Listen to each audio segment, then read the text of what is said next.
By all means, carry on, Mr. Ware. Thank you, my lady.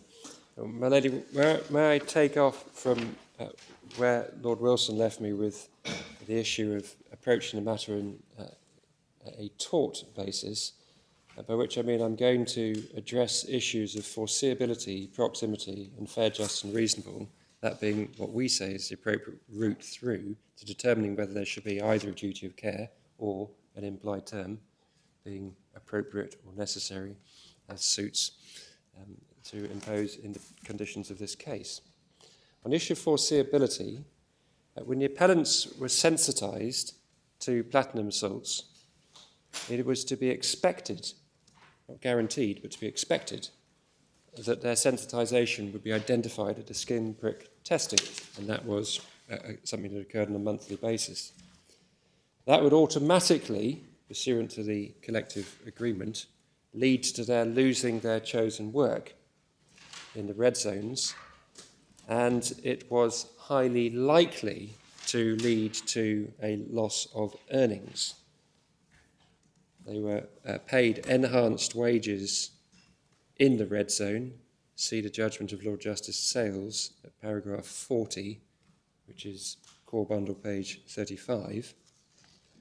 And if their job was terminated, and in the case of one of the appellants, that was in a matter of a couple of months, then it stands to reason that they may well find it more difficult, as indeed they say they all did, to find alternative, equally well remunerated work. So in those circumstances, there is, with respect, no scope for the conclusion that Lord Justice Sales reached in the court below at paragraph 45, which we find core bundle page 37.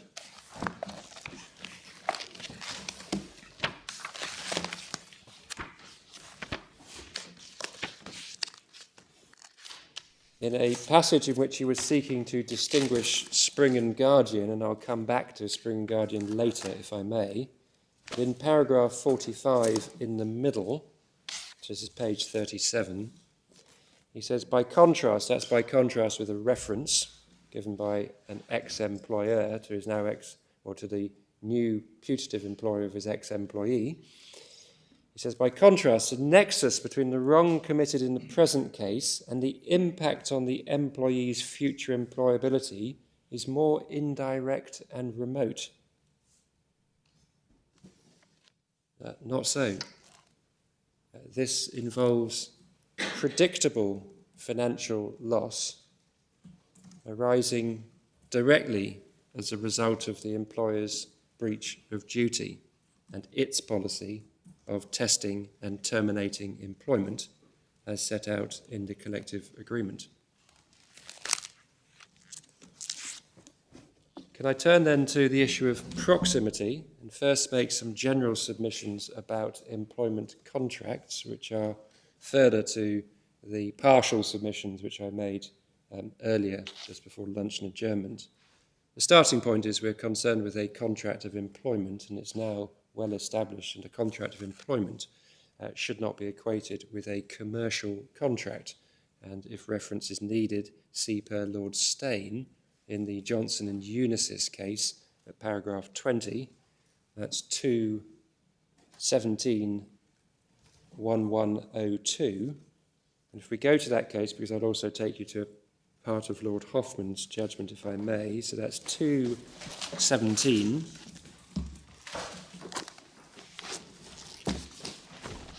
And that paragraph was at 1102. It's the first sentence of paragraph 20. Unsurprisingly, times have moved on. So none of this is new to the court, but nevertheless I briefly take the court back to it. If we then go to the judgment of Lord Hoffman at page 1109, paragraphs 35 and 36, and for these purposes I'm going to pick up paragraph 35 between B and C, but over the last 30 years or so the nature of the contract of employment has been transformed. It's been recognised that a person's employment is usually one of the most important things in his or her life. It gives not only a livelihood but an occupation, an identity, and a sense of self-esteem. And then beginning of paragraph 36 is the passage or the sentence I sought to paraphrase earlier when responding to my Lord Reid and how matters may have appeared to Lord Wilberforce in some years gone by. The contribution of the common law to the employment revolution has been the evolution of implied terms in the contract of employment. And we are inviting the court to pursue that course of evolution. The reason being that employees require, in certain circumstances, not all, not generally, but in certain circumstances, the protection of the court vis-à-vis their financial interests directly, as opposed simply to consequent upon a personal injury.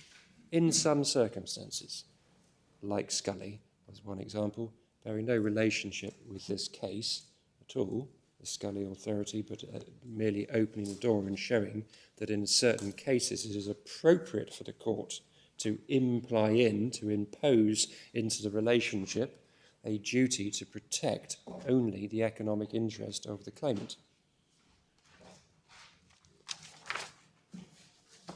The fact that there is a collective agreement in this case should not, it's submitted, be a bar to that evolutionary process. Granted that a collective agreement evidences the increased power of the employee, in that an employee can benefit from the union's negotiations with the employer, that much is accepted, but employees have had the benefit of the unions negotiating on their behalf in many aspects of employment for many, many years, and the position, as stated by Lord Hoffman, still pertains.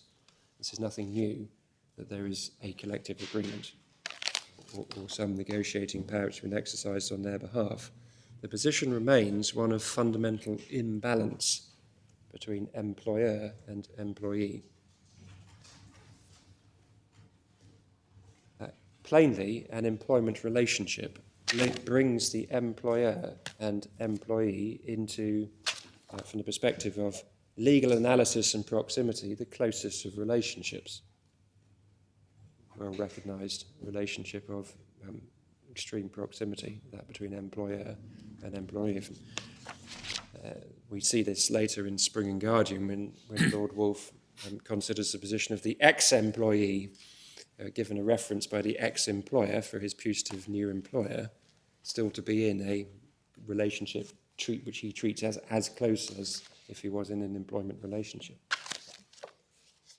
Can I now turn to the specific features of the relationship giving rise to the implied term? This is an implied term on our case, which springs directly from the duty to take care for the employee's health. That is a duty which rests firmly with the employer. It is, and has been since Wilson's in English, their non-delegable duty to ensure that reasonable care is taken in providing them with a safe place and system of work. And the employees naturally rely upon the employer to comply with that duty. And here it was breached. Furthermore, the class of employee to whom we say this particular implied term attaches is not all employees, but is those employees who, as a result of a breach of duty in respect of the duty to protect them for their health, has suffered a bodily change, in this case, platinum sensitization. So they are owed a special duty. We do not need to go so far as to contend that the duty should apply across the board to prevent any case of injury. We are looking at cases where there has been a bodily change which has not led to the individual at that point being materially worse off. So that's a discrete group of employees who have been physically affected by the defendant's established breach of duty. which brings the relationship ever closer between defendant and claimant.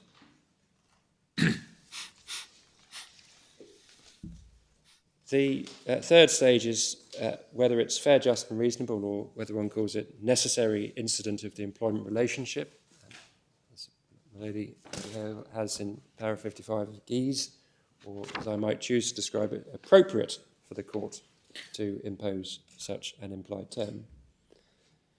And the first submission that we make here is that this implied term involves extending liability for the same activity. Which I mean, it doesn't involve creating a new liability with respect to different conduct. It is extending the scope of liability for the same activity, which is to protect the claimant from injury. And that has two consequences. First, there's no scope for inconsistency between the duty which the appellants contend for and what is otherwise a legitimate pursuit by the employer of its own interests. A problem with raising a claim for direct economic loss, duty of care, and a cornerstone of resistance to establishing such a duty is that each party should be able freely to act in its own economic interests, even if that is again the economic interests of the other party. But that doesn't apply here. We're not seeking to restrict the role of the employer vis-à-vis its own economic interests. We're adding consequences to its failure to comply with a well-established duty. So the position can be contrasted with, for instance, the case of Crossley. And Crossley is the case in which Lord Justice Dyson gave his assessment as to what's meant by the second implied term. And can I invite the court to have a look at the Crossley case? It's Bundle 5, tab 36. This was a case in which the employee, so it starts at page 1906, I'll go to a different page in a moment, page 1920, but the judgment, the case report starts at 1906, it's 536. It's a case in which the employee was benefiting from an ill health scheme provided by the employer, which scheme ensured that he would be paid so long as he was employed, but left it to the discretion of those running the scheme if he ceased to be employed by the employer.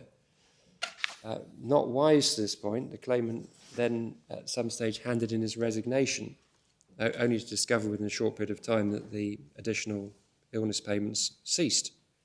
And cross about that, he brought a claim against his employer on the basis the employer owed him a positive duty, and you see this in the head note at 1906, around E, to warn him of the effect which resigning from his employment would have on his entitlement to benefits under the insurance scheme. And at paragraph 44, page 1920, Lord Justice Dyson said, as Mr. Kavanagh points out, the financial well-being of the employee may be in conflict with that of the employer. Take the case of an employer who is considering whether or not to make an employee redundant and deciding whether to make a particular employee redundant or to invite him to take voluntary redundancy. Does the employer have a duty to consider the financial consequences of redundancy on that employee? And that you then continue the all-embracing implied term from which Mr. White contends would suggest that he does. And that would clearly cause a problem. Because, as I say, that is the ordinary and proper basis upon which the courts so actively resist significant extension of liability for so-called pure economic loss. But none of that applies here. While Crossley is open, it's back to page 1918 that the court will see paragraph 36 and Lord Justice Dyson's analysis of what's meant by the second type of implied clause. And go back over it. There it is.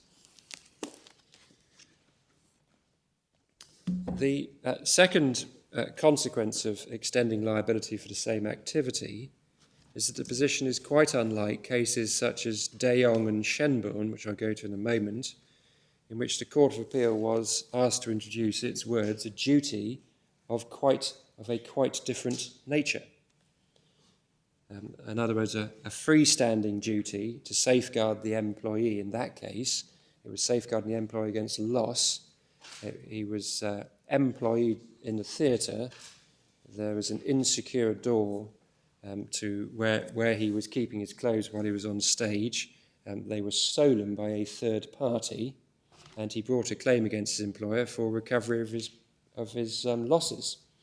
And the Court of Appeal was emphatic in recognising that that is a claim for pure economic loss in circumstances of the most general type. It creates a whole new claim which says, you, employer, owe me, employee, a duty to safeguard me against loss through the wrongful act of a third person. And that's just far too broad.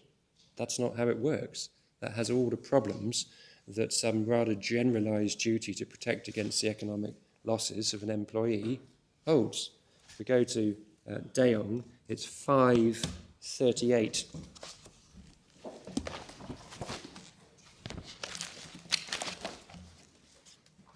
And 538 at 1973, in the judgment of Lord Justice du Parc,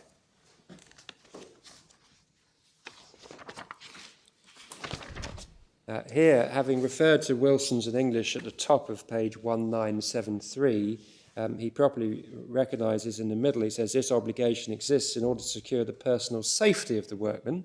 In other words, it's to protect against personal injury loss, which of course is ordinarily exactly right. And then right down towards the bottom, he says, if through such a breach his clothes are torn off his back and he suffers no personal injury, he may be entitled to recover damages. But it does not in the least follow that there is a duty on the employer of quite a different nature to take steps to safeguard the workman while in the employ against loss through the wrongful act of a third person. So that's a freestanding duty to protect the employee's economic well-being. This is extending the established duty to protect the employee against damages for personal injuries in circumstances rather like the description he gives. If through such a breach of his clothes are torn off and he suffers no personal injury, he may be entitled to recover damages. There's a case for extending the established duty to protect against personal injury into a duty to protect against property, because the two are so closely related, one to the other. And here we have preventive damage, as I call it, but very much all emanating or flowing from the established duty to protect against injury. But Mr. Ware, you really are seeking to have us add terms to the collective agreement. You really are saying to us that, well, there are all these provisions in the collective agreement for what happens if someone is shown to be sensitized, but it's not good enough. It's quite an ask, isn't it? My Lord, it isn't quite as much of an ask as may be thought when turning to the collective agreement, because firstly, the collective agreement has a non-waiver clause. And it's there, we can see it in the statement of facts. I might just take the court to it now, if I may. It's core bundle 66 and 68. I'm taking it from the statement of facts and issues more conveniently than from the actual documents, which are back in the appendix. But to give value to the statement of facts and issues, I propose to go there, if I may. At core bundle 66, paragraph 16,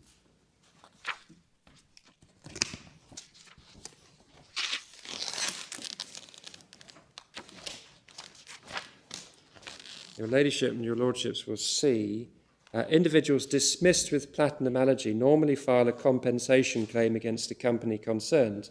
The termination arrangements are not meant to be an alternative to such claims, and no waiver of claim is implied in accepting the termination payment.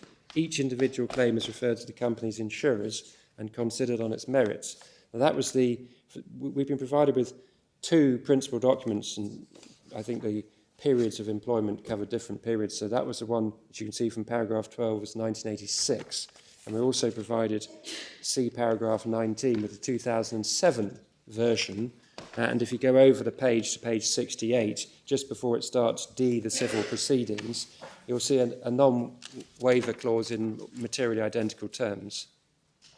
And there's no dispute that by whichever collective agreement, the non-waiver clause bites. So the collective agreement does, my Lord, provide financial payments to everyone who is either, and that's my second point, I'll come to in a moment, sensitised or develops an allergy. It provides payments, termination payment if they lose their employment, and a payment for coming out of the red zone. But it expressly provides that it shall in no way determine the scope of the right to bring a freestanding claim for breach of contract or in negligence, whatever civil right the claimant chooses to use and apply. So that's the first response I make on the collective agreement law. The second response is, when going back to page 66 and looking at the terms when it says individuals dismissed with platinum allergy, this is paragraph 16, the non-waiver. Individuals dismissed with platinum allergy. Does your Lordship have that? Platinum allergy, as you go up to paragraph 15, second inset, platinum allergy may be detected by a routine skin test. It is common ground between appellants and respondent that the effect of that is that the words platinum allergy, as used in the collective agreement, incorporate platinum sensitization. That is common ground.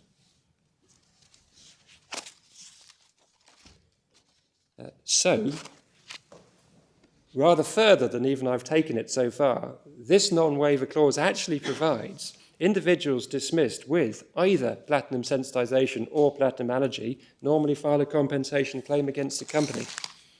That's what it says, which doesn't go quite as far as the Court of Appeal suggests the collective agreement does in making it such an ask for the appellants.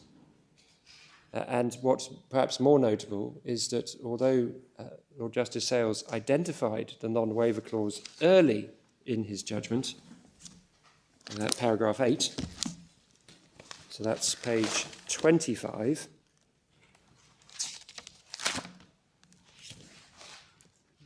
halfway down, or slightly more, paragraph 8, these appellants, apart from Mr. White, received the relevant ex gratia payments under the collective agreement terms, but as was made clear by those terms, this did not preclude them from bringing a claim against Johnson Matthey. Reference to the non-waiver clause makes no further appearance in the analysis or judgment of Lord Justice Sales. None. And it should, in our respectful submission. It has to, because you're trying to give effect to the entirety of the collective agreement. And it is not right to read the collective agreement as somehow limiting the scope of those whose platinum sensitization has been caused by a breach of duty, as opposed to those who have developed it without breach of duty. And it's for that reason, my Lord, that we actually say the collective agreement assists, it's not even only neutral, it assists the appellant's interpretation, because of the use of the word platinum allergy, which can be broken into platinum sensitization and platinum allergy. My Lord, in the case of Reed and Russian Tompkins, which is in bundle 6 at tab 51, may I invite the court to go to that, please. The employee was sent abroad and injured in a road traffic accident, not the fault of the employer, a random accident while sent abroad. And the employee's complaint was that the employer should have ensured that there was insurance to cover the employee in the event of such an accident befalling him abroad. So there is another case of the court being asked to introduce a positive duty to obtain specific insurance cover to protect an employee against an accident or risk not of the employer's making. And that is, if I might borrow the observation of my Lord Wilson, that is a big ask. This comes from the established duty. It is an extension, my Lord. We can't shy from that. Absolutely, it's an extension.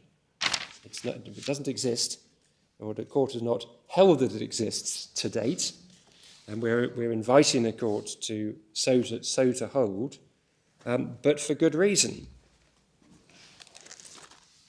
The fear always being of a term like this is it will lead to unlimited liability. It will be too broad in scope, or that it will conflict with the employer's right to manage his economic situation in a way that may be adverse to others, including his employee. See the example of Crossley.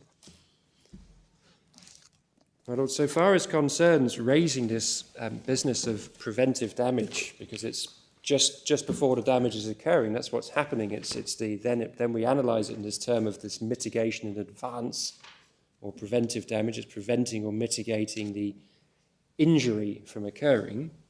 There is a body of obiter dicta which support taking such approach.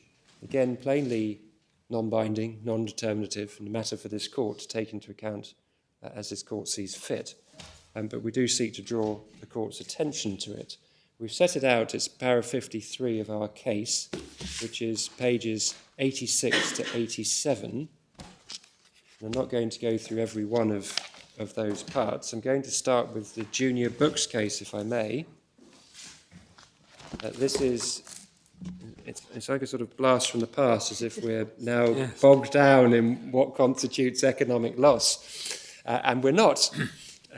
So it's not by reference to that, but it's most intriguing in circumstances in which the court so head-on grappling with the issue of non-recovery for certain economic loss that they nevertheless consider it appropriate to allow for economic loss in certain specified circumstances. So Junior Books is bundle 6,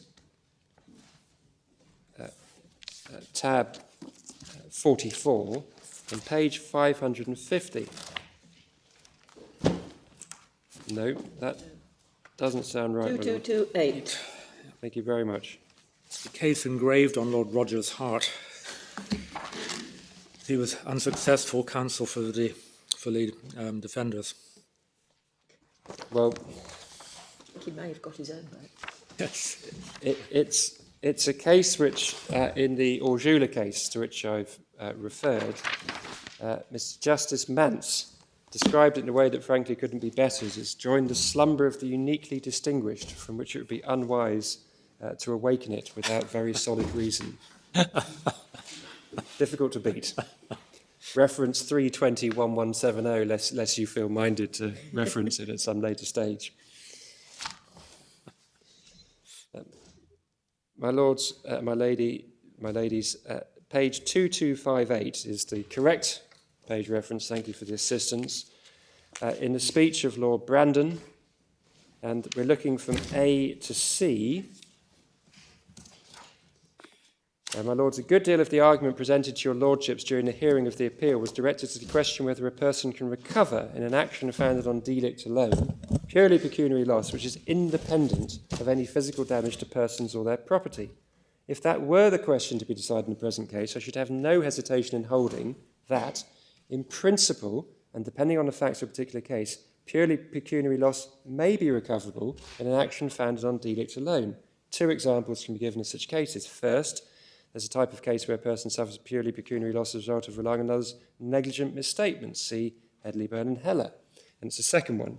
Secondly, there may be a type of case where a person who has a cause of action based on Donoghue and Stevenson reasonably incurs pecuniary loss in order to prevent or mitigate imminent danger of damage to the person or properties exposed to that danger.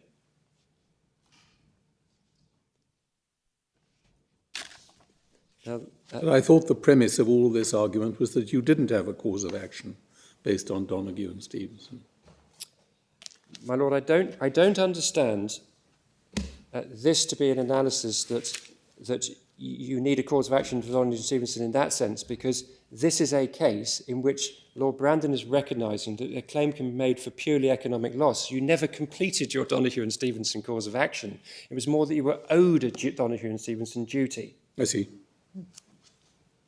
And it's this situation where you are now at imminent danger of completing your cause of action by therefore either suffering damage yourself or damage to someone else. And so rather than let that happen, you prevent it by taking an active step and incurring costs and expense in doing so. And that is the situation that Lord Brandon is referring to.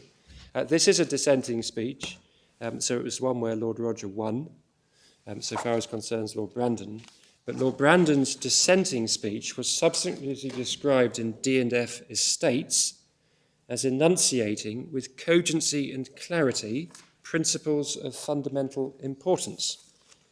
And for that, can we go to Bundle 1,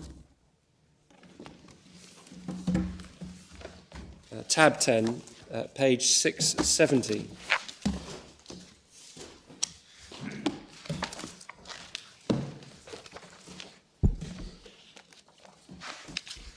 Everyone agreed with the speech of Lord Bridge. This was another of the economic loss cases, so it's very much in their mind. You know exactly what they're saying when they're addressing this issue. This is not by a sidewind. And you'll see at page 670 between B and C, the dissenting speech, and that's the passage I've quoted of Lord Brandon, on the other hand, enunciates with cogency and clarity principles of fundamental importance. If you go to page 671, you'll pick up the section from Lord Brandon between C and D. The essential ingredient cause of action was the existence of danger or the threat of danger or physical damage to persons or their property, excluding for this purpose the very piece of property from defective condition of which such danger or threat of danger arises.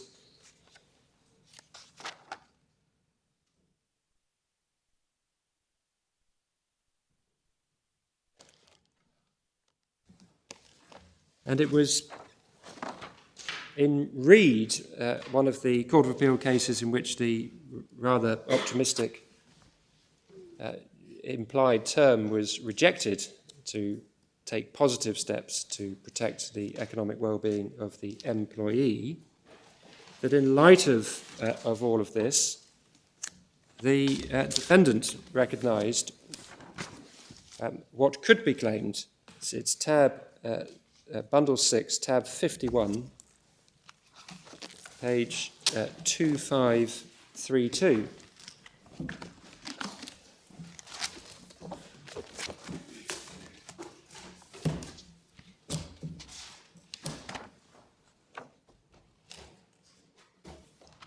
So this was under the heading of the defendant's submissions at D, in which the defendant submitted that there are rules of law which render the plaintiff's claim unarguable. Firstly, contended the economic loss suffered by a plaintiff was not recoverable under Donoghue and Stevenson because it was not caused by an injury or apprehended injury, whether to him or his property, for which the defendant was responsible, referencing D&F Estates and Junior Books.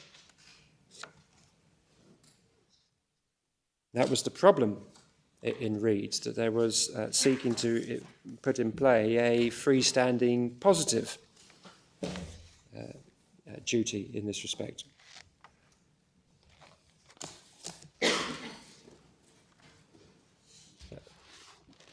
In Murphy and Brentwood, just to complete the list of famous but now seemingly distant cases, Bundle 6, tab 50,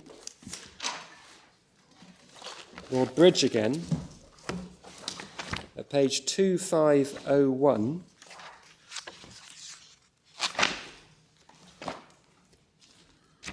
in a section headed Dangerous Defects and Defects of Quality, explained why it is that damage to the property, which is the subject matter of any contract, constitutes economic loss, that you're looking for damage to something other than the property which has been passed on. And they then continue between F and G. The only qualification I would make to this is that if a building stands so close to the boundary of the building owner's land that after discovery of the dangerous defect, it remains a potential source of injury to persons or property on neighbouring land or on the highway, the building owner ought in principle to be entitled to recover in tort from the negligent builder the cost of obviating the danger, whether by repair or by demolition, so far as that cost is necessarily incurred in order to protect himself from potential liability to third parties. Now, the precise scenario he has in play is not the precise scenario here, because we have brought together the third party and the claimant here, because it's the third party stroke claimant is one and the same, and it's their body which is being put into a position of danger, as opposed to the neighbour's property. So the neighbour's property, which is in position of danger, is actually the claimant's body. And then a sort of reworking of this example fits with the scenario that we're proposing. The sentiment is sufficiently clear. There's something very odd about the law, it might be said, if in circumstances where just about to suffer an injury as a result of a patent breach of duty, you save yourself from that injury at cost to yourself or another. In circumstances where yourself or that other would then have a completed cause of action, you prevent that from happening at cost, incur a loss, and yet it is irrecoverable. Now, that's the issue that in our respectful submission this court needs now to grapple with, an issue that hasn't been addressed head-on before, only by references such as these. And the concern of the court, it might be submitted, would be, can I do this without it being too open, too wide? And that's why I referenced earlier the tightness with which we seek to draw the threads around this particular implied term. We are looking at people who are already in a position where their body has been changed by the established breach of duty. And in order to save themselves, to prevent that confirming itself as a recognisable injury and an established cause of action, they suffer highly foreseeable, predictable financial loss. That's the issue.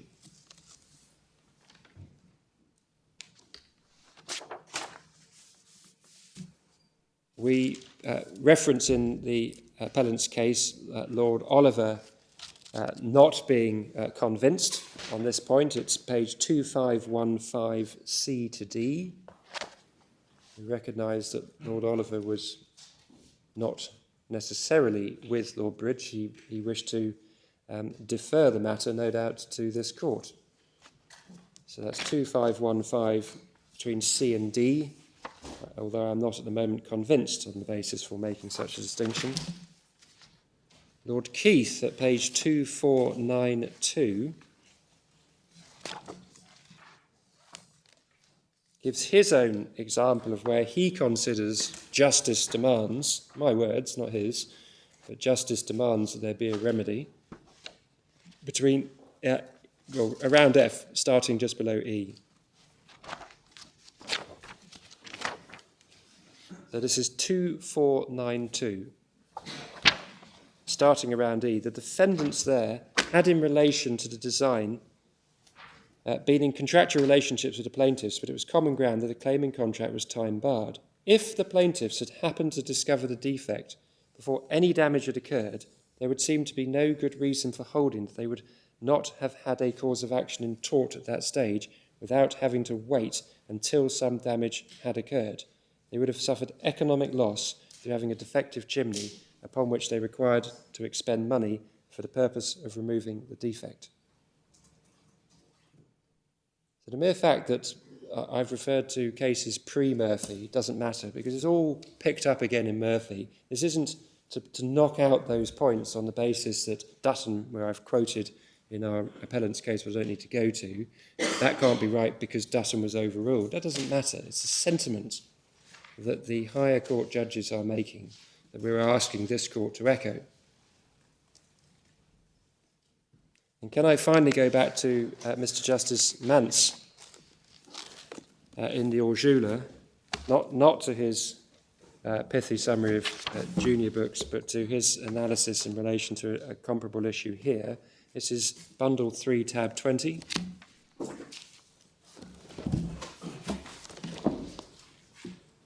page 1172.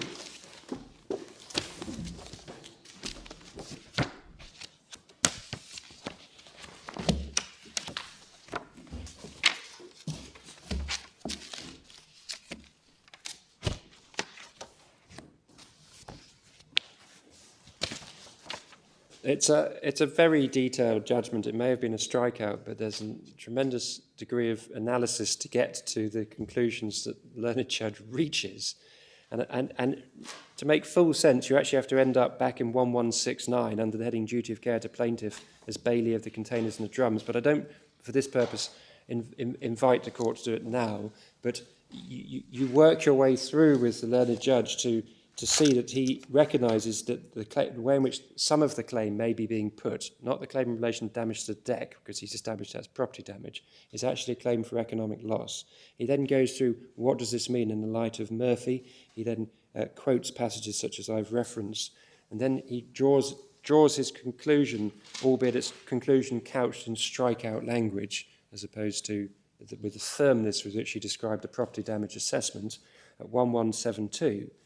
When in the middle, where it starts, in these circumstances. In these circumstances, it is still my view, at least arguable in law, that if property is put into circulation, which remains positively dangerous, unless preventive measures are taken to neutralise the danger, a person who is obliged to take such steps and does not have the option simply to abandon the property may have a claim in tort against a person who negligently put the article into circulation.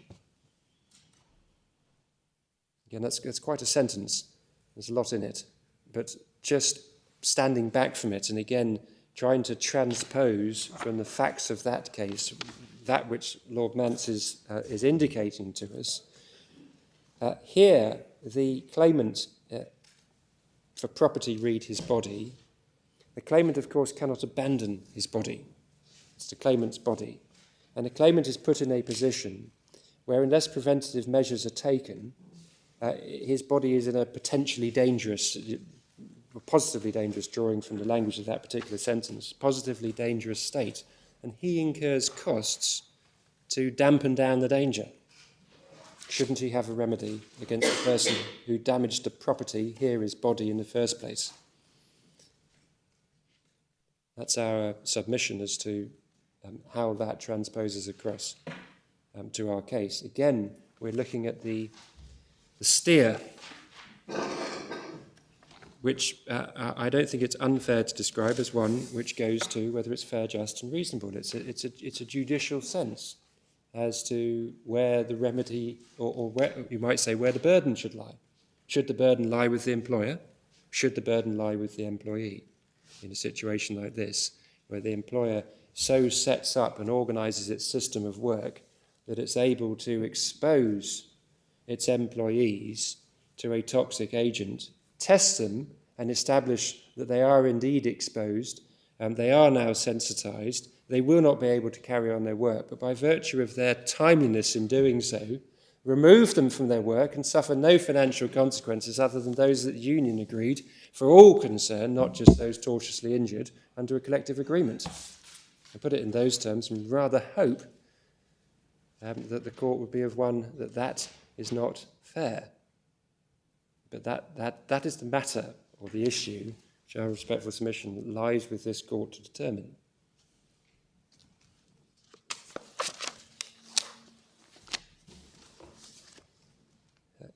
So far as concerns the collective agreements, the only additional submission I would wish to make is that if the effect of the collective agreement is quite as drastic as Lord Justice Sales considered it was, in terms of this effectively sets out the scope of financial liability of the employer, because that was his assessment, if that is right, then it would engage the Unfair Contract Terms Act. This it may be said doesn't add that much, but the Unfair Contract Terms Act section 2.2 restricts the employer's ability to exclude or restrict his liability for negligence, except in as far as the term satisfies the requirement of reasonableness.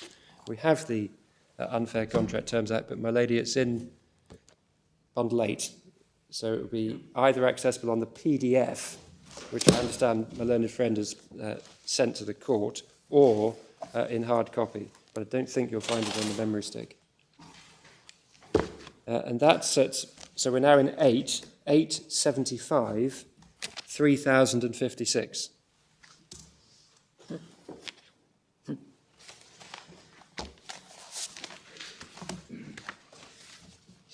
And section 2.2 is set out at 3506. At 3507, it leaps on to Schedule 1, because we refer to Schedule 1, paragraph 4. So this is page 3057. So 3056, section 2, brackets 2.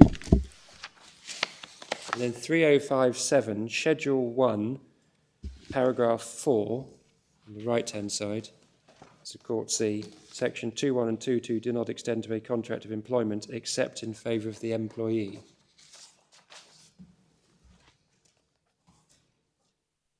In Smith and Eric Bush, which is at bundle 6, tab 54,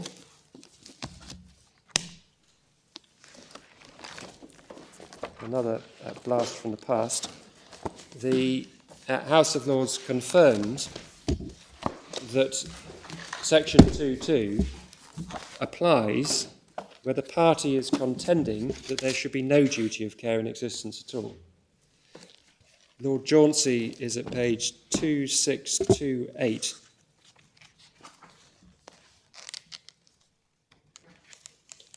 Down between G and H. So 2628, G to H. He references section 2.2. He says, these words are unambiguous and entirely appropriate to cover a disclaimer which prevents a duty coming into existence.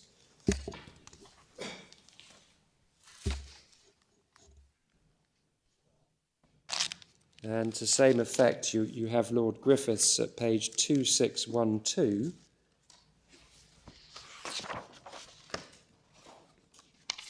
It's difficult to draw out one sentence, but that's what he's assessing at 2612. At the end of 2612,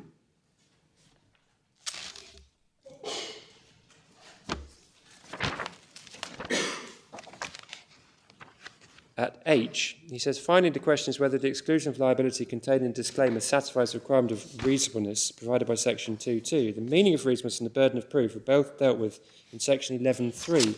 I'm afraid we don't have that in bundle 8, but it's set out over the page. In relation to a notion, the requirement of reasonableness under this Act is that it should be fair and reasonable to allow reliance on it, having regard to all the circumstances obtaining when the liability arose or, but for the notice, would have arisen. And he says it's clear then that the burden is on the surveyor to establish that in all the circumstances fair and reasonable that he should be allowed to rely upon a disclaimer of liability. In other words, it's for the employer to show that it's reasonable to exclude liability by the terms of the collective agreement. Now that's putting to one side that the collective agreement doesn't exclude terms of liability, but that's how it's in effect been interpreted when one goes back to the judgment of Lord Justice Sales. And here it's core bundle, page 35.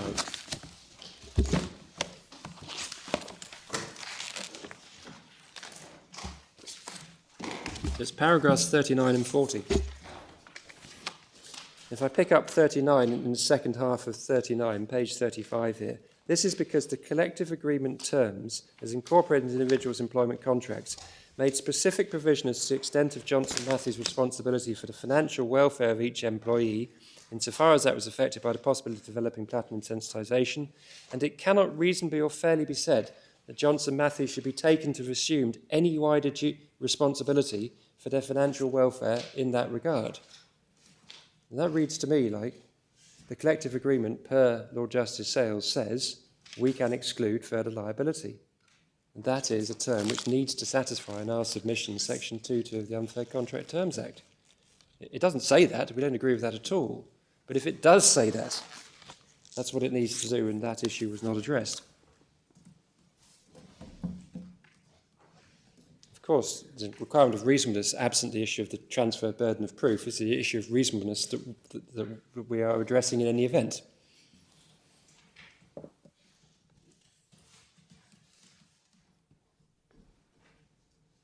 My lady, only 2 more submissions and 8 minutes to go. Fourth submission is that the implied term is an incremental step. We fully recognise that one can go fair, just and reasonable, one can go incremental step. Both are contained within Lord Bridges' celebrated judgment in Caparo. We'd actually say an incremental step to one side as opposed to further on from that which occurred in Spring and Guardian. And this is where Spring comes in. Because Spring and Guardian is not the same case. Spring and Guardian, as we know, is dealing with the issue of the reference by the ex-employer. But it's the analysis of Lord Wolfe which is of interest here. So this is 757 at page 2736.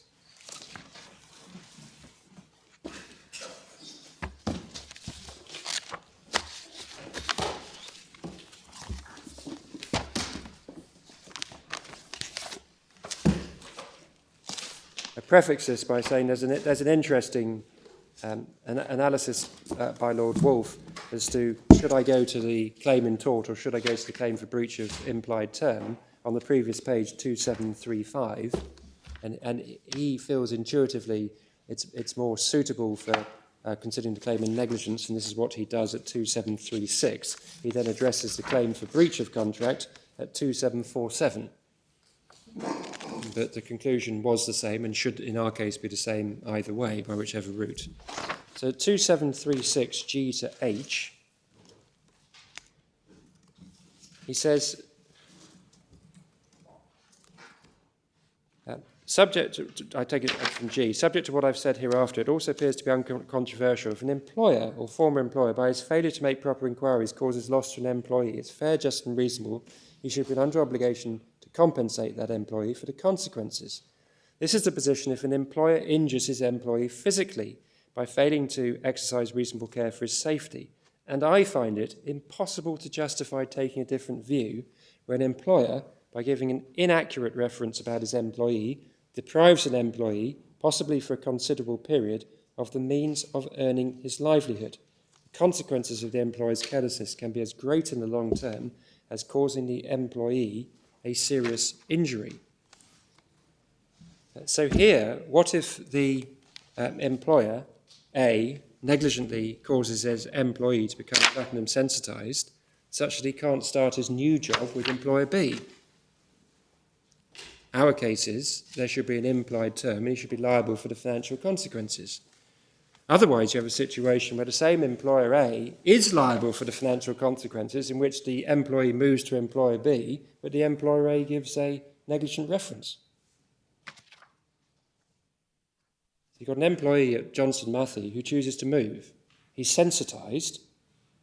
It could be a reference making a mistake in relation to sensitisation for one employee as against another, suggesting one's sensitised when he isn't. There's a duty of care to protect for the financial well-being of the employee, ex-employee, in relation to that reference. But if he actually sensitises him so that he's unfit for his new job with employer B, absent the implied term or duty of care for which we contend, he lives without his remedy. And that's an analogue of the situation addressed by Lord Wolfe in Spring and Guardian, in our submission. Finally, my lady, and I take this point in terms of no more than 2 sentences, the implied term is tightly constrained, and there is no risk of indeterminacy in this case. So floodgates and in terrorem arguments have no place here. Well, as Lord Bingham was wont to say, the whole purpose of floodgates is to prevent a flood. My lady, exactly. My lady, unless I can assist the court further. It would appear not, but thank you very much. Grateful. Mr. Weir? Mr. Kerr? Yes, Mr. Kent. Please the court, my lady, the President, my lords.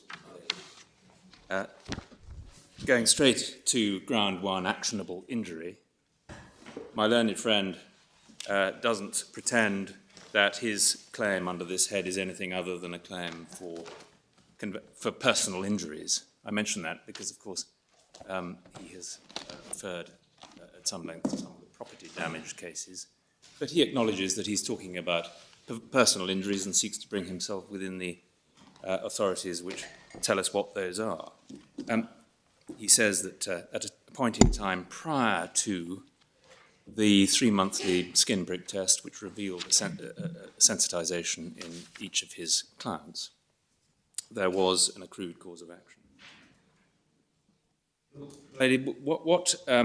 What we say about this is that what the appellants are seeking to do in this case is to climb on board a category of claim, a claim for personal injuries, which the courts have been very careful to circumscribe because they acquire special protection both at common law and in statute. We give a number of examples in the annex to our case, but for example, a party responsible for such an injury can never be sure that the claim is statute barred without recall. Beyond recall, he cannot contract out of liability for personal injuries. Not a question of reasonableness, he cannot do it. Fair contract terms, employers must insure against such liabilities under the compulsory insurance legislation. And for that reason, there are dicta, some of which we've referred to in our case, where the courts have explained that it won't always work to dress up your claim as a claim for personal injury. My learned friend advances in this court an argument which was not advanced below. Make no complaint about that, but it's worth noting the way in which it is put. He is focusing very much on what he calls loss of amenity. That's, of course, a phrase which is familiar to the courts as part of a composite phrase. Personal injuries, general damages for injury, loss of amenity. For pain, suffering, and loss of amenity. But we say that on analysis, these claims remain all about financial loss and nothing else. My learned friend's argument, dependent upon cases like Bell, Knapp, Nycredit, McFarlane, we say sidesteps an important consideration, which is the one that was put up as an objection to these claims below successfully, which was that any successful claim for breach of the common law duty of care to provide a safe place of work, or the control of substances hazardous to health regulations, which for these claims gave rise to a claim for breach of statutory duty, must be a claim which falls within the scope of the duty, whether common law or statutory. That's the SAMCO principle, as we've mentioned in passing in our case, because it's not a point which my learned friends have sought to overcome in this case. There was an argument below, both in tort and for breach of an implied term in the contracts of employment, an implied term in identical scope to the common law duty, that the financial losses were recoverable and they were not too remote. That has gone. That was rejected by Mr. Justice Jay and rejected by Lord Justice Sales. And we now have, under ground 2, which of course I will come to, a proposed implied term, alternatively a duty of care not to cause economic loss. But what is happening here is muddying the distinction between personal injury and other forms of loss. What is said is that prior to the positive test, any one of these appellants was in fact suffering from a loss of amenity, as it's put. Now, the obvious difficulty is that prior to the test, each individual appellant carried on working in the red areas without, as we now know, without incident. they escaped any symptomatic condition, and they were not prevented by the bodily change, which consisted of the addition of antibodies to their systems, from doing so. So they did their usual job. And of course, it's the loss of immunity which is identified in this case. It's said to be the inability to carry on with their usual daily routine, which included turning up and working in the red areas. I'll come in a moment to whether that could amount to loss of immunity in the sense understood by the cases. The reason they then say they lose money, there's an issue about that, but it's not before this court, is because the policy reflected in the collective agreement and the contracts of employment was to apply a precautionary principle and to say that individuals who reveal or demonstrate a positive test should no longer work in the red areas.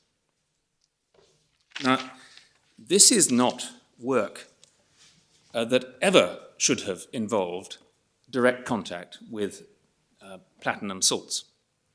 They are, as the agreed medical evidence said, and it's the first paragraph of the Statement of Facts and Issues, platinum salts are extremely potent sensitizing agents. Unsurprisingly, therefore, protective measures were required to be taken by the regulation. And unfortunately, they weren't adequately taken on this occasion. It must be assumed because there is a mission. They are not prevented, therefore, from carrying on with contact with something that they would otherwise be able to have contact with. No one should be having contact with, unprotected contact with platinum salts. This isn't a sensitization to something one comes across in ordinary life. My learned friend mentioned photosensitivity, so that you can't go out in the sun without coming out in some sort of rash. Well, of course, that would be an injury, an actionable injury if you were in that state, because you couldn't carry on with an ordinary life. You would suffer a deficit, which would undoubtedly be characterized as a personal injury. And there are other examples that one could multiply where the finding would inevitably be on the side of the line in favor of a finding of personal injury. It's not easy to think of examples, but negligent infection by HIV is perhaps quite a good one, where there may be no immediate consequences. But that individual is damaged and has suffered an injury because he faces in the ordinary vicissitudes of life, which is the phrase of Lord Justice Sales, the risk of an overwhelming infection that his immune system, now compromised, can't deal with. We are dealing with the risk that would arise if these individuals had further exposure to a potent sensitizing agent, and something, therefore, that they should be avoiding in any event. And as things have turned out in these cases, that risk has effectively been neutralized. They have left any employment in the red areas. Some were redeployed in another part of Johnson Matthey for a bit, and then their employment was terminated. My learned friend has not touched at all on the medicine or the science in this case, and I do need to remind the court, although it's an agreed and it's set out in the Statement of Facts and Issues, what we here are dealing with. We're dealing with molecular change as Dr. Moore-Gillen said at core volume page 389. At the bottom of the page, he described how the body, why the body acquires antibodies. And he says, foot of page 389, after describing the process of sensitization, this is a part of his report that Dr. Rudd agreed with in the joint statement. He describes how this allergic reaction might take place. There are other cases, well, in the previous paragraph, he says this antigen-antibody combination may in many cases simply neutralize the potentially damaging activity of the antigen. In the bottom paragraph, there are other cases, though, where the antibody-antigen combination can set off a cascade of activity within other cells, which are part of the immune system. Again, this is often helpful in neutralizing the potential for harm by the antigen. Sometimes, though, it results in adverse consequences. A good example is grass pollen. And he says over the page there may be a genetic predisposition to respond in this way. And what is agreed in this case is that the reason one should, as a precaution, ensure that there is no further risk of contact in the case of these appellants with platinum salts is that they may be individuals who are more at risk of suffering a symptomatic reaction. In other words, we're all at risk. Everybody is at risk. But if you've been sensitized, then you are getting closer. And indeed, if there's substantial exposure, they're able to say the probability is that you would suffer an allergic reaction of one sort or another. My own friend cites dicta which he uses to suggest that any change of this sort, which may alter the way you approach life, is always going to be an actionable personal injury, even if one has no financial losses as a result. And so he would say, as we understand it, that the individual who gives a positive skin prick test on the very day she is about to retire, with no intention of returning to any work ever having any contact with platinum salts, is injured. It may be her damages wouldn't be very much, but she's injured as much as the individual, these appellants, who say they have suffered substantial financial losses. He cited Brunsden and Humphrey and Sir Balliol Brett, Master of the Rolls, talking about the entitlement of the plaintiff to be unmolested in his bodily powers.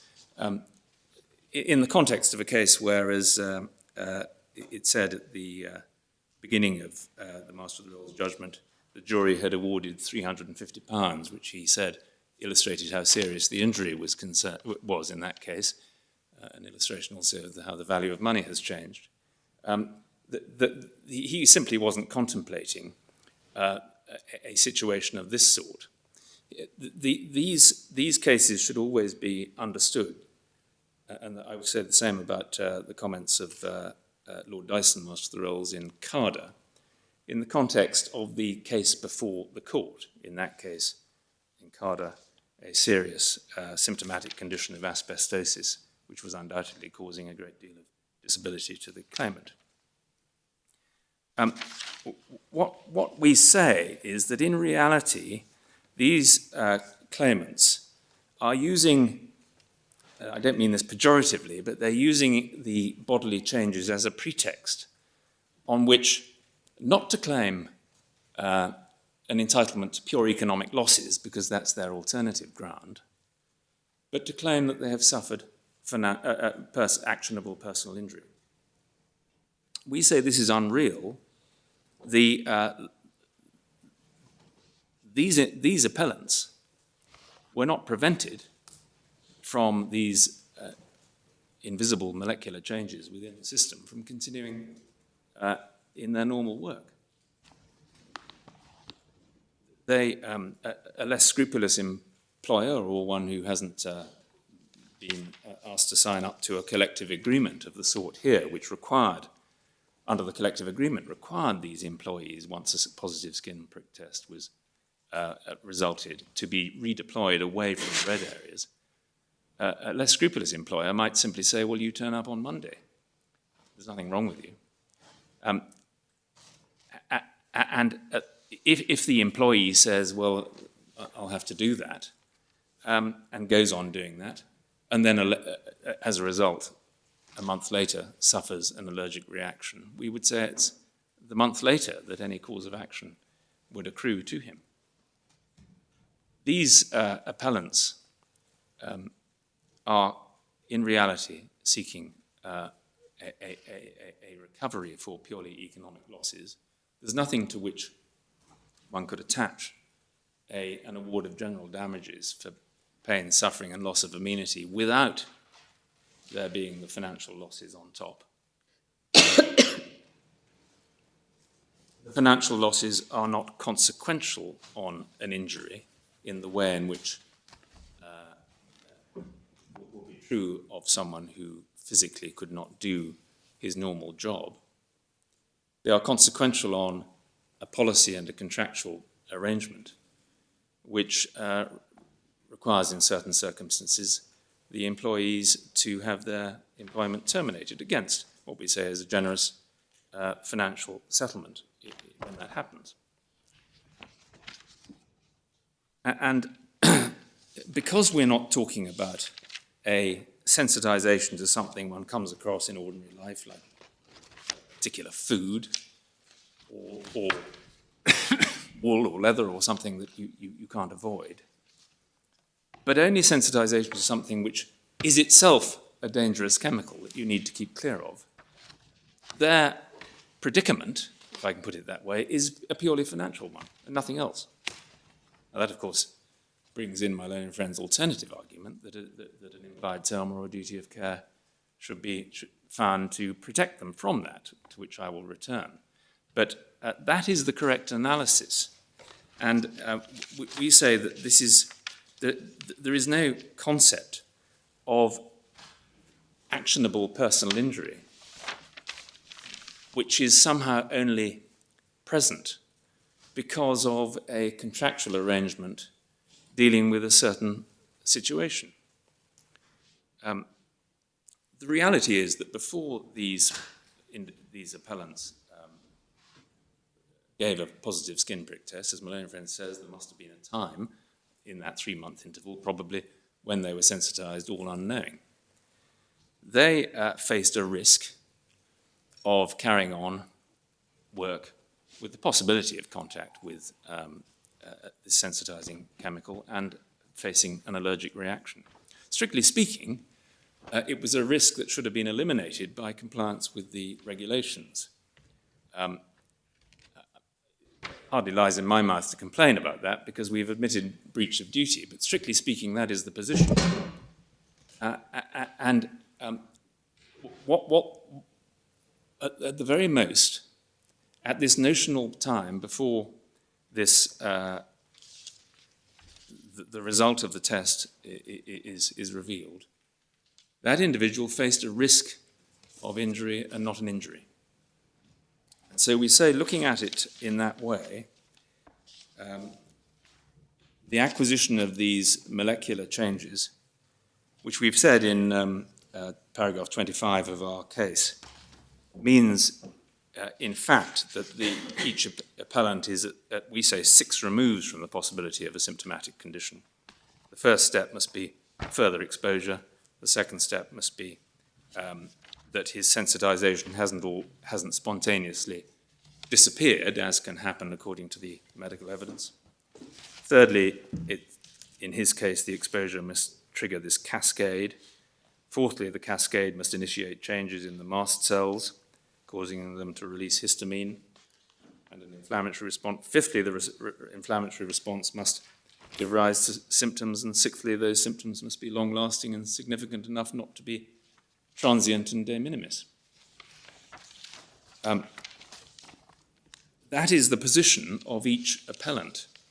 They are, in fact, not going to face any of those problems because they're never going to get beyond step 1, which is further exposure. What we say is the correct analysis is to apply the following clear principles which are derived from the authorities at House of Lords and Supreme Court level, which I'll come to. The first is that physical change is not enough. My friend quarrels with that. He said physical change is necessary. We rather question whether that's right in the case of psychiatric injury, but that is not what we see for this case. Secondly, that risk of future functional or symptomatic illness is not enough. Thirdly, that the combination of physical change and risk of such illness takes matters no further. And fourthly, even if it is the physical change which itself creates the risk of a future symptomatic condition, that is still not actionable injury. And it's that fourth point, which may be more controversial, but which we say is to be derived from the authorities. And fifthly, the physical change must reach a threshold giving rise to a present deficit, even though it may be not apparent in ordinary life.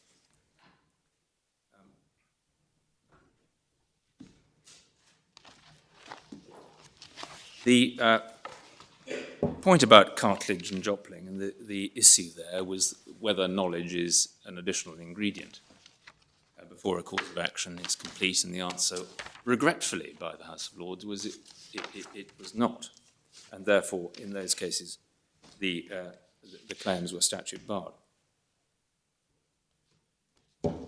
Lady, I say regretfully because it's important to see that all the judges involved in that case at all levels were doing their best to see if there was a respectable argument that these claimants could bring their claims, notwithstanding the inflexible 6-year limitation period that then existed. It had come down to 3 years in 1954, but their claims, their exposure predated that, so they had 6 years.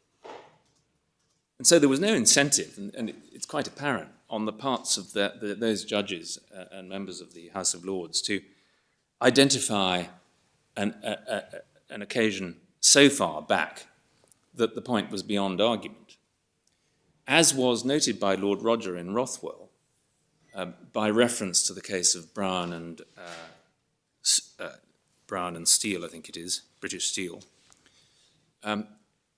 It was a hopeless argument to say that if one was exposed to silica dust, even though, as the science tells us in the cartilage, that is causing physical changes in the form of scarring of the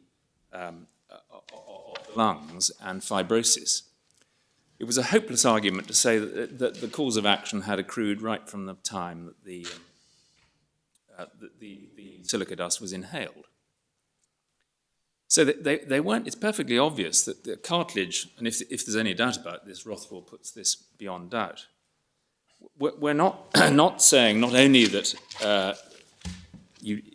knowledge is not an ingredient of the cause of action, but that as soon as any physical change takes place, you have an accrued cause of action as long as it's beyond the minimal.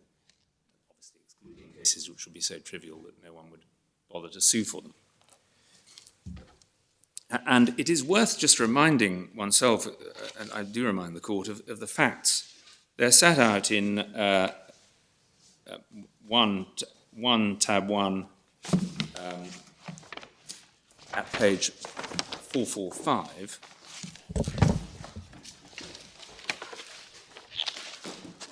Which are extracted from Lord Pearce's opinion, speech. And in particular,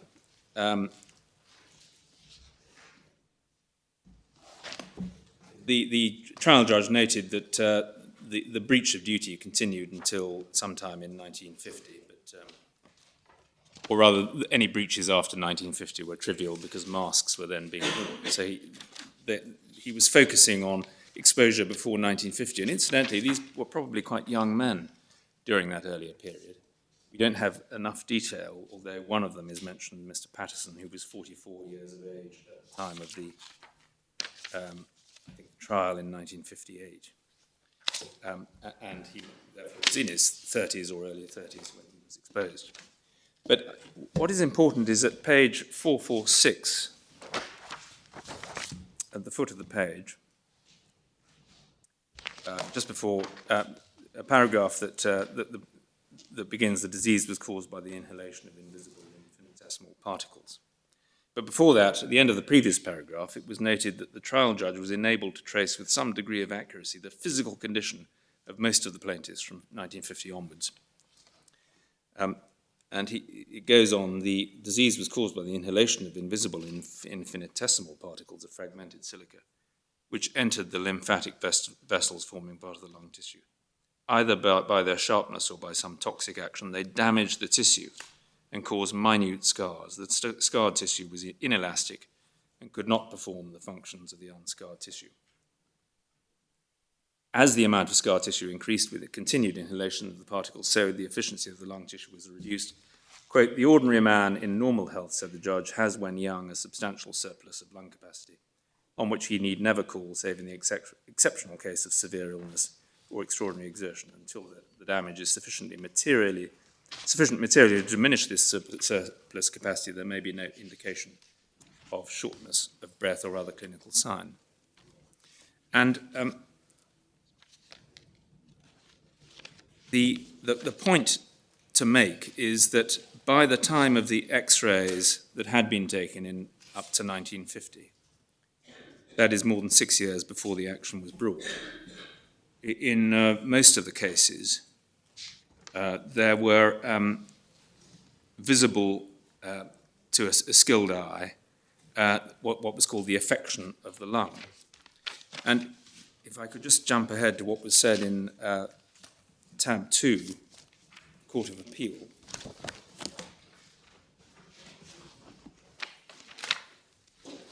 Lord Justice Harman set out a bit more of the facts at page 483. In the middle of the page, the disease is an insidious one and comes on by slow degrees as the sufferer continues to inhale the noxious particles of dust. For some years, it may be from 5 to 15 or more. There is no means, apparently, of detecting the symptoms, but after that, examination by X-ray will show the skilled reader of the film the signs. Lord Justice Harman refers to symptoms. A doctor would probably say signs rather than symptoms.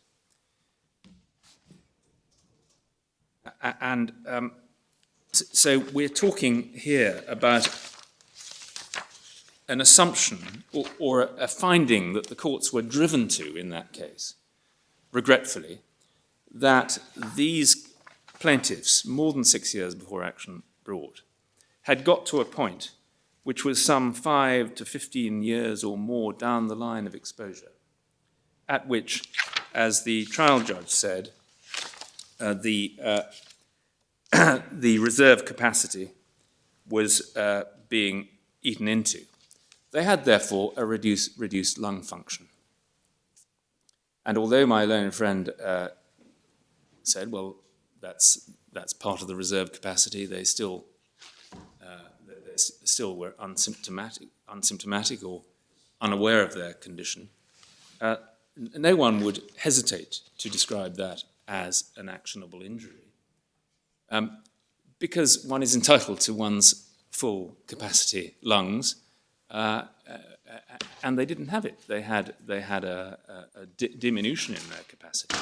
The fact that these individual plaintiffs may not, as it happens, have suffered a bout of pneumonia or decided to run a marathon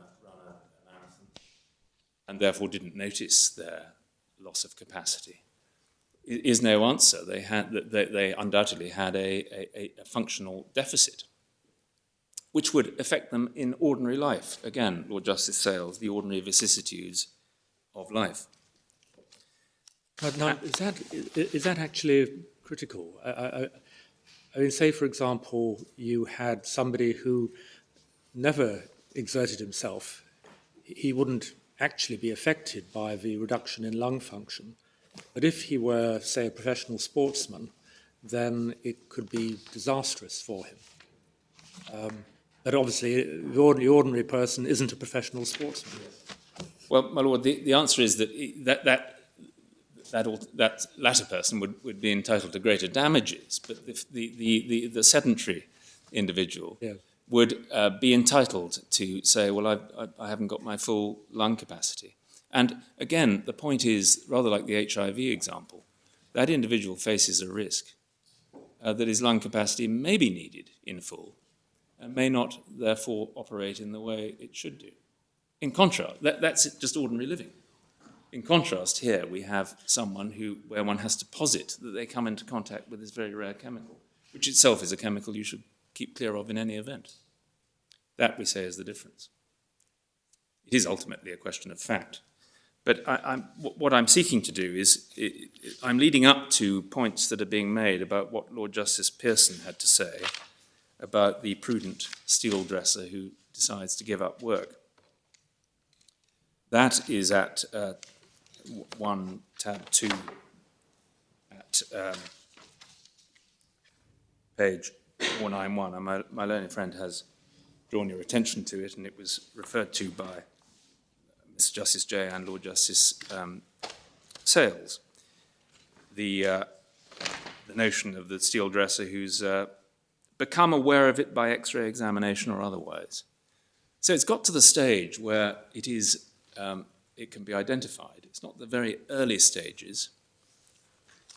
And indeed, if one goes back in Lord Justice Pearson's judgment to page 488, in the centre of the page, he is talking about the de minimis rule, where he says that the de minimis rule postpones the first damage for legal purposes to the point at which the accumulated scarring is sufficient to diminish appreciably the elasticity of the lungs and deprive them of much of their reserve capacity, not likely to be reached for several years and may not be reached for many years. At the foot of that paragraph, he says, if later there is development of clinical symptoms such as shortage of breath or other disability or emphysema or progressive massive fibrosis, any such development is a consequence, or one might say progress, of the damage and is not the initial damage.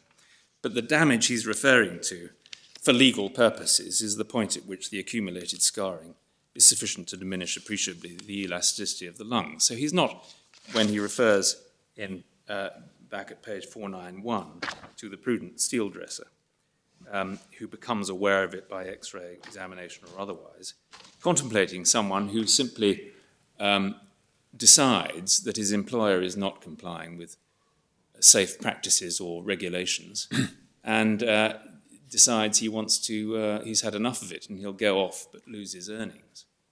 He's not contemplating that such an individual has, merely because there are minute changes in his lungs, not sufficient to get to that level of what he described as damage for legal purposes, that he would have a claim for personal injuries.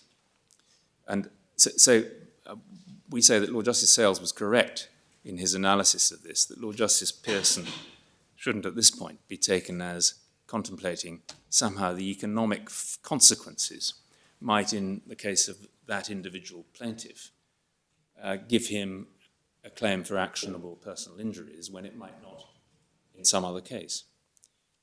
Would I be right in assuming that you would accept that if an employer's negligence resulted in the employee developing antibodies which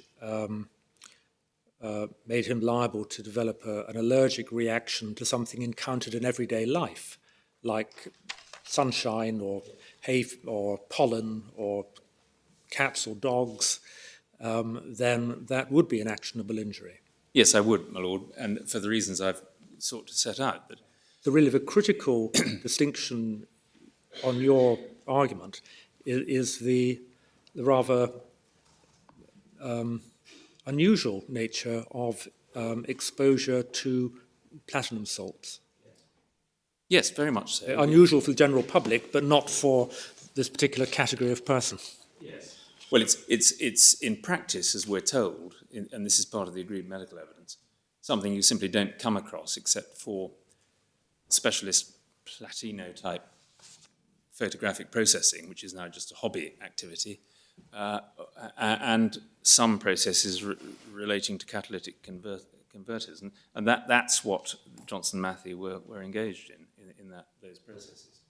And what we say is that just as there are precautionary principles at work, for example, the ionizing radiation regulations have very strict rules about what dose one can have of ionizing radiation in certain occupations. And indeed, those rules will depend on the individual. Women of reproductive capacity, they have for them there's a much lower dose. Pregnant women, an even lower dose, and others slightly higher dose. But these are all procedures or provisions in place to protect someone from what is undoubtedly a dangerous, potentially dangerous chemical. But just to look at this particular case, if the duties that you've just gone through had not been broken in this case, the claimants could have gone on working in that environment. It was the fact that they were broken, they sensitized them, that has led to them not being able to work in that environment. Well, it's the fact that they were broken and they were sensitized, and one has to factor this in, the contractual arrangement, which is not imposed by law, that they should then be removed from any further risk. As one may see from the collective agreement, there's quite a lot of detail about atopic individuals. For example, if one applies to Johnson Matthey, one has to fill in a questionnaire, and if you have a history of hay fever, you won't be employed in the red areas because they're identified as a vulnerable group. What I was seeking to say earlier was that without this contractual arrangement, there is actually nothing. There is nothing in statute either to say that the employer can't go on employing the individual who reveals positive tests, unlike the ionizing radiation regulations, which when you get to a certain level do prohibit it. Interestingly, there are come to it under the second ground, there are provisions relating to what happens if someone is suspended on medical grounds, which might be in a case such as this, where they haven't suffered an illness or an injury, but a doctor, occupational physician, says it's not safe for them to continue. And indeed, the Employment Rights Act deals with that and says that in certain circumstances, the employer must go on paying them their wages while they're suspended. But that we say is the correct analysis, that this is a case where a precautionary principle has by contract been deployed, and it's been deployed at the moment when they reveal a positive skin prick test. It is an unreal characterization of the situation to suggest that prior to this positive test, there is in place, because of the acquisition amongst the millions of antibodies these individuals have anyway, which are generally speaking good for you, there is the acquisition of some additional molecules of IgE antibodies, immunoglobulin antibodies, which are sensitive to platinum salts. After all, it's an antibody which is designed to identify and deal with a foreign body, which is the immune system working as it is. Unfortunately, it is a feature, a characteristic of these particular antibodies, that they can run out of control.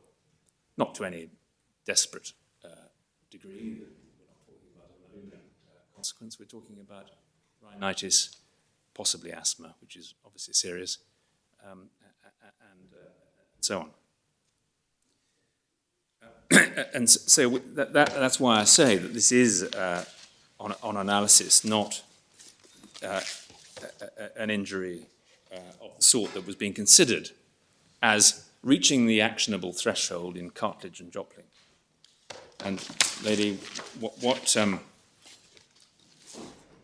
I therefore derive from that is that Lord Justice Pearson was not saying anything different, and even if he was, we have Lord Pearce in the House of Lords, who makes it very clear that, although it's a question of fact, what matters is, and this is page 463,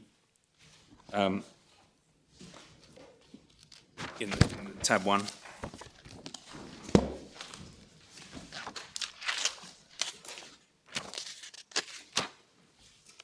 He says, first of all, it would be wrong to deny a right of action to a plaintiff who can prove by X-ray photographs that his lungs are damaged and cannot prove any symptoms or present physical inconvenience. So the predicate is that there is damage to the lung. He's making the point that it would make no sense to say that the moment before the plaintiff is told of his X-ray result, he has no injury, and the moment after he is told of it, he does have an injury.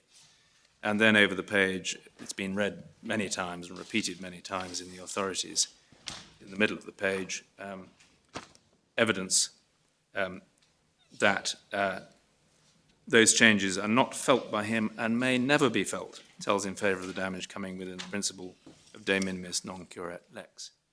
These appellants, we can say this confidently about them, not may never be felt, they will never be felt. The symptomatic condition will, unless something very unfortunate goes wrong, will not ever arise in their cases. And so the collective agreement is central to your rebuttal of a cause of action in this case. well, it was irrelevant below to the question of whether there was actionable personal injury. But the way in which it's now put, which is to identify a loss of amenity as consisting of the ability to carry out your usual occupation, which is working in the red areas, then it is necessary to point out that the reason these appellants cease that job is because of the operation of the contract and the collective agreement, which requires redeployment away from the red areas the moment a positive test comes up. So what are you saying in response to the basic complaint that you are using mitigation provisions in the collective agreement to negate the cause of action in the first place? No, well, we're not. Well, my learned friend, I think, accepts that if he's not able to identify conventional actionable injury, which occurs prior to the positive skin prick test, then the loss of earnings can't be described as mitigation of an injury which already exists. In other words, the mitigation argument presupposes that there is an injury, and you go and have treatment for it, or you take steps to reduce the effect on you by finding another job, for example. So it's not so much using it, it's merely analysing the cause of action and what is said to be the injury that my learned friend identifies, and pointing out that when he says that there is a direct causal pathway,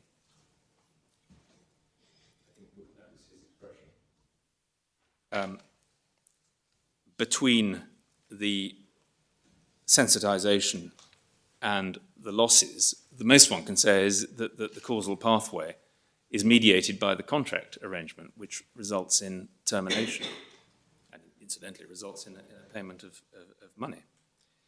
I'm going to come on to Rothwell a little later, but one needs to remember that Mr. Greaves was one of the individual appellants in Rothwell who suffered undoubtedly an actionable personal injury. He suffered psychiatric damage. Nevertheless, the House of Lords said that that was too remote a consequence of the negligent exposure to asbestos. He having plural. Well, that was because it wasn't foreseeable that he would suffer psychiatric damage. Yes, and they said it wasn't a foreseeable consequence of knowing you're exposed, but not yet having suffered a conventional asbestos illness. The causal pathway was therefore there in one sense. And if, for example, he had lost earnings, let's say he was psychiatrically damaged to the extent that he was losing earnings, I can't remember whether he was, then he would say, well, you've negligently exposed me to this asbestos, and I'm not in a situation where I'm losing earnings. In this instance, of course, foreseeability is established because the collective agreement establishes it. One wouldn't need the collective agreement, but it's obvious that if you have an arrangement whereby someone must be removed from a certain work, then there's a risk of financial loss. But it's immediately made good by the financial arrangements under it. Now, I accept, of course, that the terms of the contract can't alter the question whether this is actionable personal injury. But I'm meeting a claim, an argument, which calls this actionable personal injury because these individuals are at risk of sensitization and then of losing their job. The first part, at risk of sensitization, is simply to say they're at risk of personal injury, and so that's not enough. And so the economic loss is brought into the equation. And that's why I said at the outset that the way in which it's argued is in reality a muddying of the waters, the distinction between actionable personal injury and other types of damage, including pure economic loss. And the correct analysis is to follow the line of authority from Cartledge and Rothwell and so on, to identify these as cases of avoided personal injury. Not personal injury which has consequences, but avoided personal injury. Avoided, but Avoided. at a loss.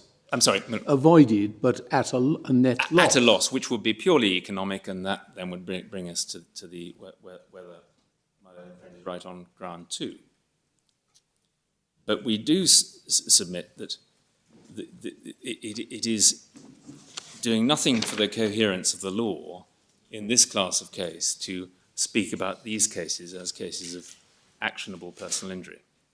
The individual who I posited who retires the day of the positive skin prick test, or perhaps never has a positive test, but is known retrospectively to have become sensitized, unaffected in any way in his or her life, could not be said to be suffering from actionable personal injury.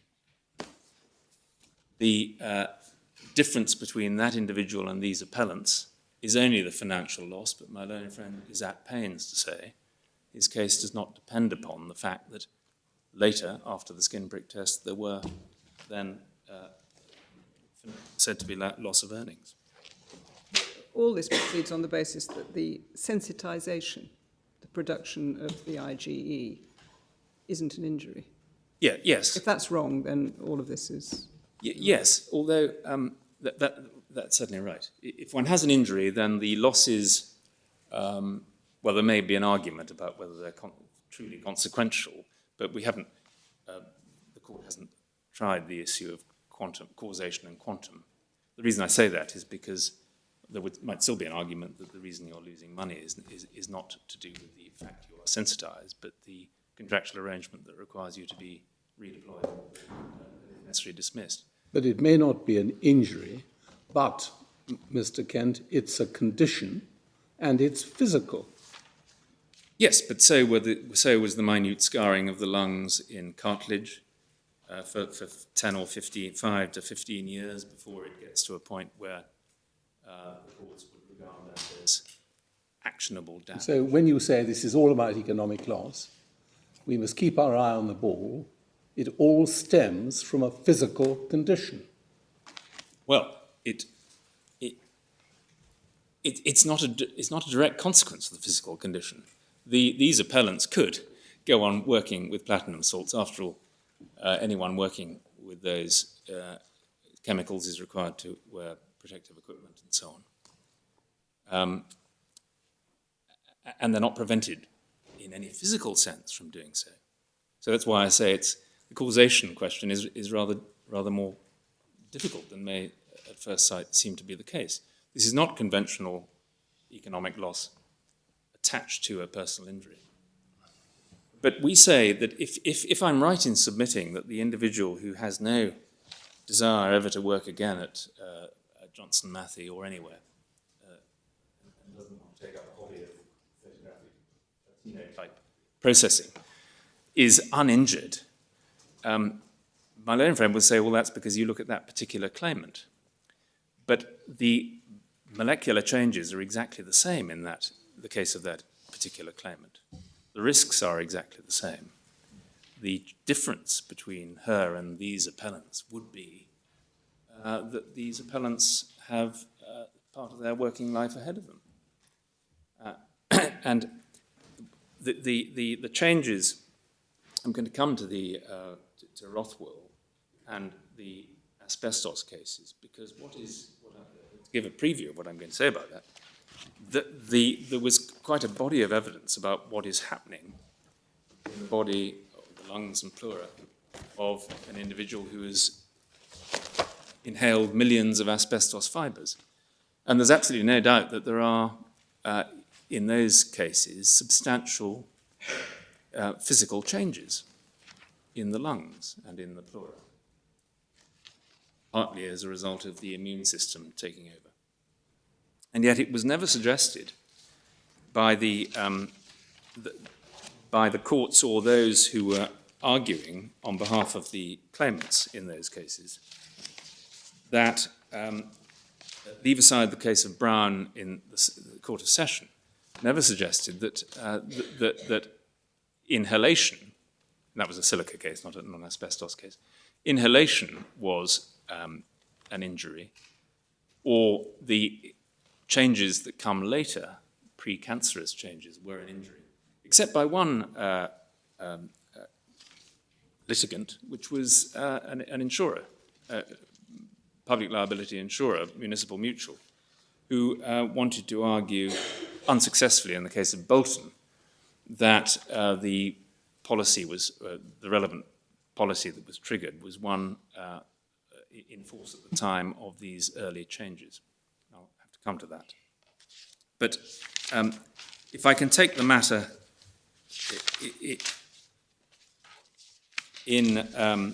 still in chronological order, looking at these high authorities, I've mentioned, I think, enough said on cartilage and Jopling, and the next case to look at is Gregg and Scott, which my learned friend has mentioned in passing, which is at Authorities Bundle 2, tab 14. One of the more incomprehensible decisions. Well, and it was, of course, a majority decision, with my lady as the... Three in the majorities for different reasons, well, which is why I said it was incomprehensible. Oh, I see. Not as a result of the outcome, no. The lady will recall, of course, that this was a case of clinical negligence, although it was not suggested that meant there was any particular special rule that applied, and in which the claimant had been negligently treated by a GP, and there was a delay of, I think, about a year or so in his being referred for treatment, when the lump under his arm was identified as having been not benign, but a non-Hodgkin's lymphoma. By the time he was referred to treatment, the tumour had spread into the claimant's chest. So there was actually evidence of physical changes that might be said to be consequential on the GP's negligence. And it was a split decision, 3-2, in favour of saying that no actionable injury had been established. And again, there is part of my lady the President's speech in that case, which it identifies the argument as being a precursor of what is being said here. If one can turn to paragraph 212, which is at page 990.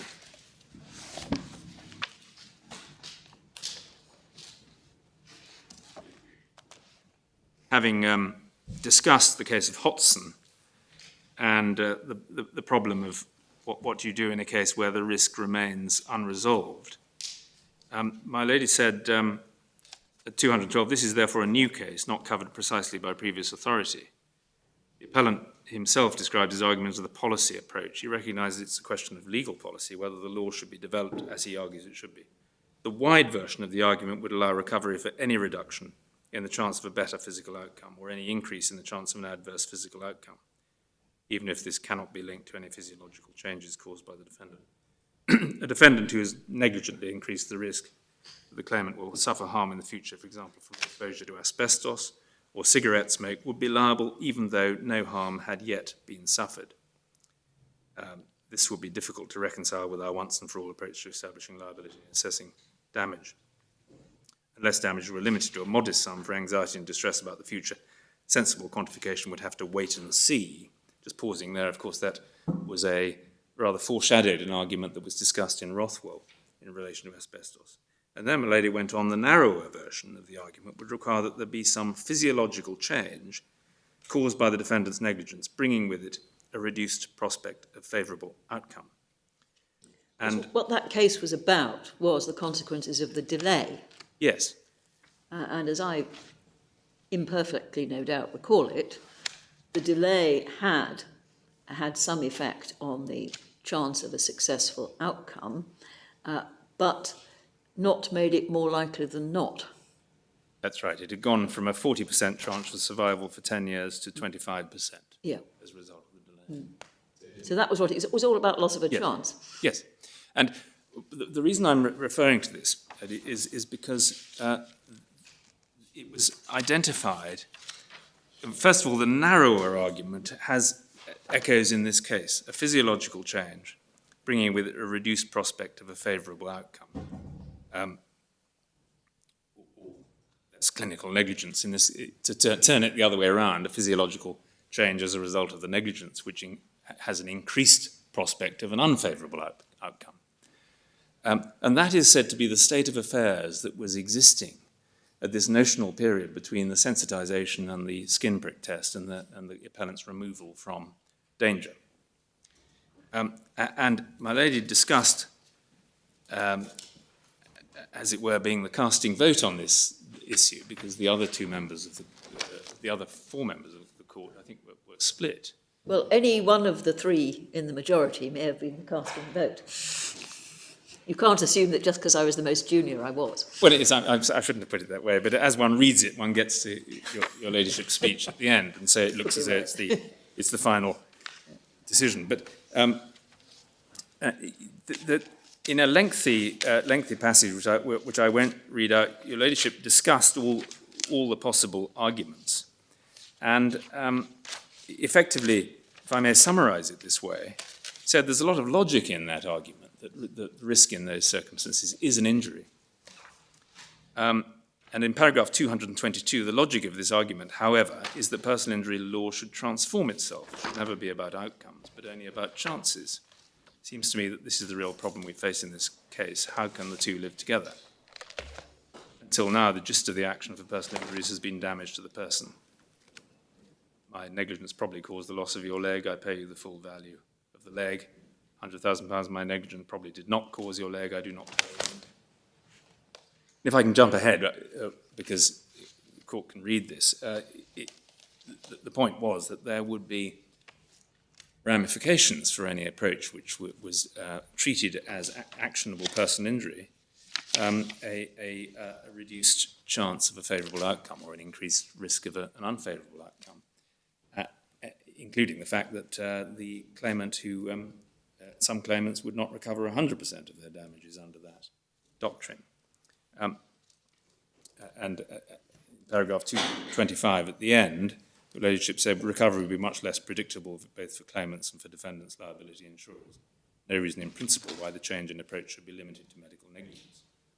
Whether or not policy choices between retaining the present definition of personal injury in outcome terms and redefining it in loss of opportunity terms, introducing the latter would cause far more problems in the general run of personal injury claims than the policy benefits are worth.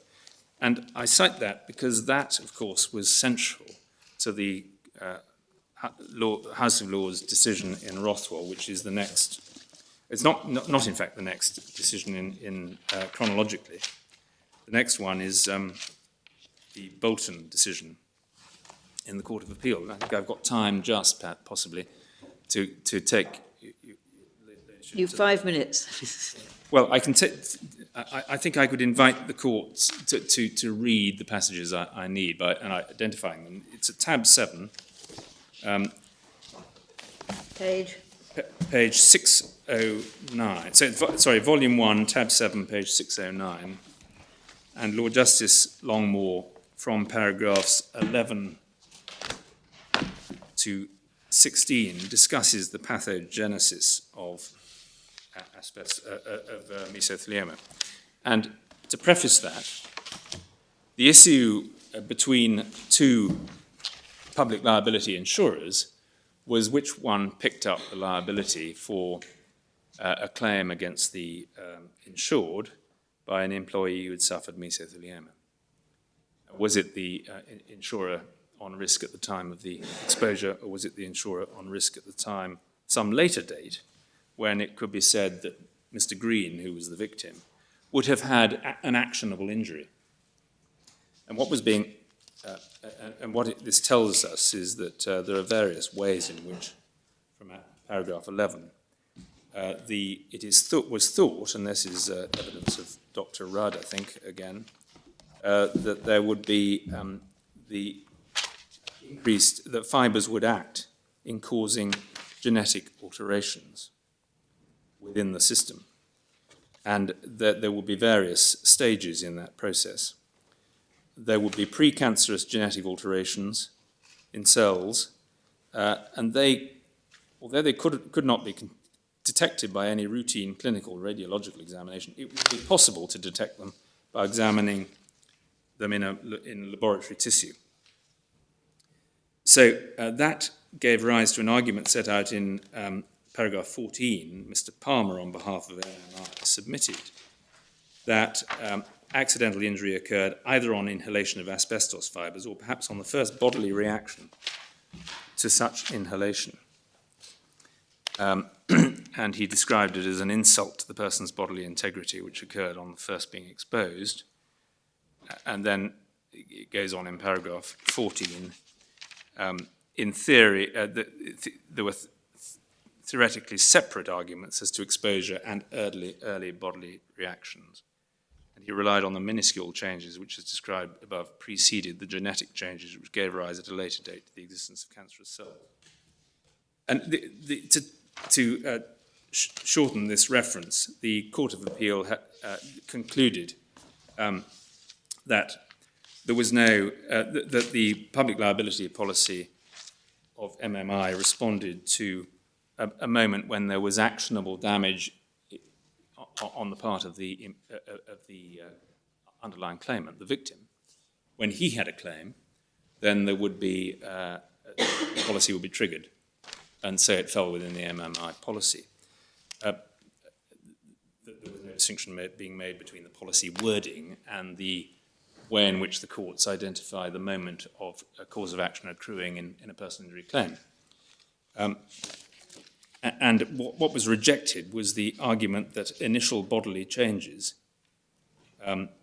would be enough to give Mr. Green, if they could have been identified perhaps from tissue sample, a cause of action, even though, as retrospectively was the case, he sadly went on to develop mesothelioma.